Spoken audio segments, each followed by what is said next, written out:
سور دے سور چل با ادب با نصیب، بے ادب بے نصیب۔ فرقہ وریت ایک ایسی زہر ہے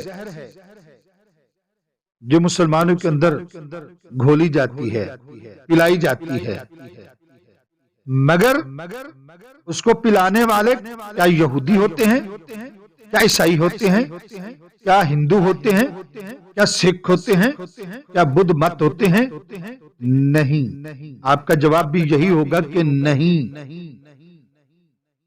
تو اللہ رسول صلی اللہ علیہ وسلم سے محبت کرنے والوں تو پھر کون ہوگا؟ ان کے چہروں کی پہچان ہمیں کیسے ہوگی؟ ان کی ایک ہی وجہ ہوگی کہ وہ اتنے بے ادب ہو جائیں گے۔ چلیے بھابیاں دی اذان ہے تے کیڑا ادب ہے اے تے سور دے سور چل۔ اللہ کا نام بھی اگر کسی اور فرقے کی زبان سے ادا ہو رہا ہے تو اس کا بھی ادب وہ نہیں کریں گے کہ وہ فرقہ ادا کر رہا ہے، وہ وہابی ہے، وہ شیعہ ہے، وہ سنی ہے، وہ بریلوی ہے، وہ اہل حدیث ہے۔ دوستو، اگر ایسی شخصیات پھر ہماری قیادت کرنے کو آ جائیں اور ہم سطحی ذہن کے لوگ ان کے ساتھ چلنے لگ جائیں، وہ سطحی لوگ کیا دین کی خدمت کریں گے؟ کیا عوام کی خدمت کریں گے؟ کیا ریاست کی خدمت کریں گے؟ تو جواب آپ کا یہی ہوگا کہ نہیں۔ جہاں جہالت طبق رہی ہو، کسی قیادت کو آپ نے پہچان نہ ہو تو ان کے فالوور سے ملاقات کریں۔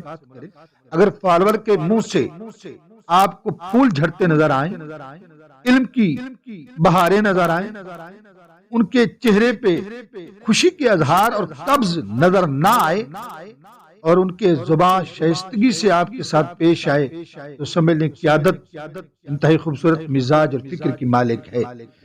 مگر جس کے فالوور آپ کو گالی گلوچ دیتے نظر آئیں، ایک دوسرے کو برا بھلا کہتے نظر آئیں، ہر دوسرے فرقے کو کافر، مشرک اور مرتد کہتے نظر آئیں تو سمجھ لیں قیادت میں کہیں کمی ضرور ہے۔ دوستو، محبت ایک ایسا پیغام ہے جس نے اسلام کو اس اوج ثریا تک پہنچایا جس کی مثال آج تک نہیں ملتی۔ اگر آج ہم نے کسی کو فتح کرنا ہے تو تلوار اس کا دوسرا نام ہوگا، پہلا نام محبت ہوگا۔